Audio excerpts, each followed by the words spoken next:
பேர் நிக்கல்சன். தெரியுமா நினைக்கிறேன், தெரியுமா உங்களுக்குலாம் தெரியுமா? நான் நிக்கல்சன், என்னுடைய சொந்த ஊர் Nagercoil.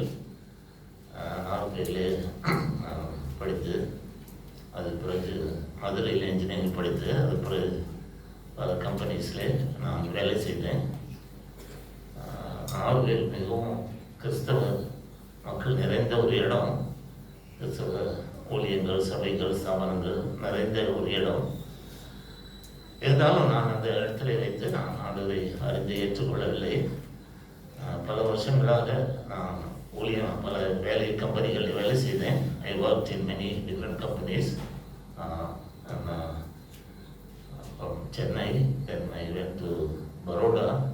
From there I went to Punjab and Hoshiarpur, a small town. I was working in one Hawkins cooker factory as an engineering manager there.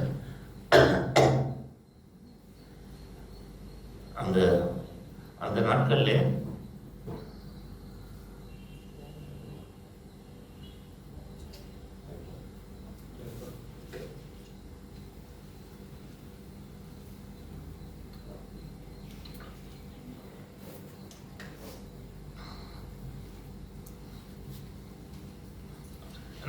ஒரு சிறிய ஒரு ஹாஸ்பிட்டல் மீட்டிங், ஒரு 10-15 பேர் தான் இருக்கும்.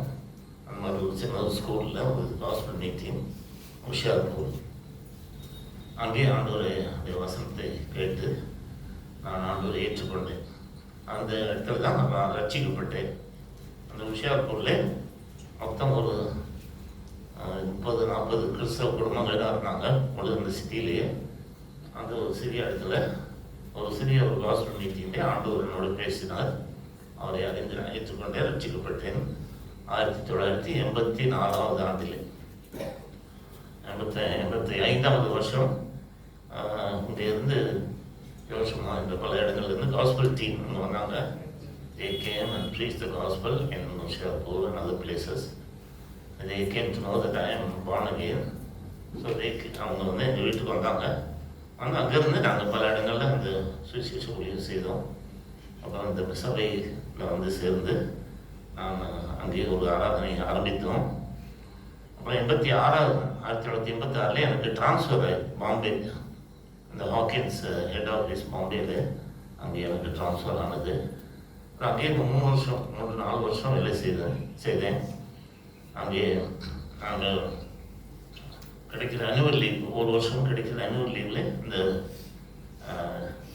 பஞ்சாபில் போய் பல இடங்களில் சுவிசேஷ ஊழியத்திலே நான் கலந்து கொள்வேன்.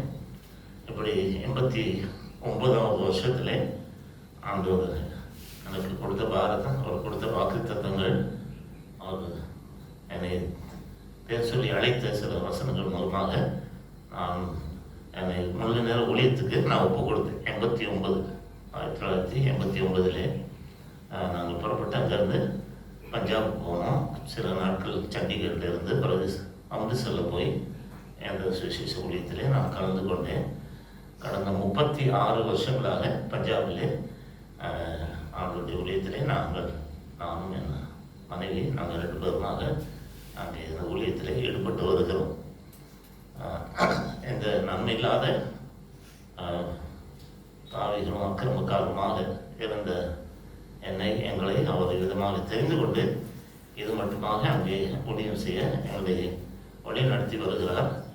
இன்றைக்கு அம்ரித்சர் சிட்டியிலையும் ஒரு 4-5 கிராமங்கள்லேயும் அங்கே சபைகள் ஏற்படுத்தப்பட்டிருக்கிறது.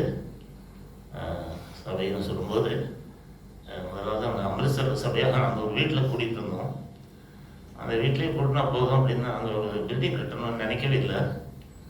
ஆனால் திடீர்னு அந்த வீட்டு ஓனர், அவரும் பிலிவர் தான், அவருக்கு வந்து ஃபினான்ஷியல் ப்ராப்ளம்ஸ், அவருக்கு கஷ்டம் வந்ததுனாலே அவர் அந்த வீடை விற்க வேண்டிய நிலைமை வந்து இந்த வீடை விற்றுட்டு அதே வீட்டிலே நாங்கள் வாடகைக்கு ஒரு ஒரு பாதி வீட்டில் அங்கே நாங்கள் ஆராதனை செய்தோம்.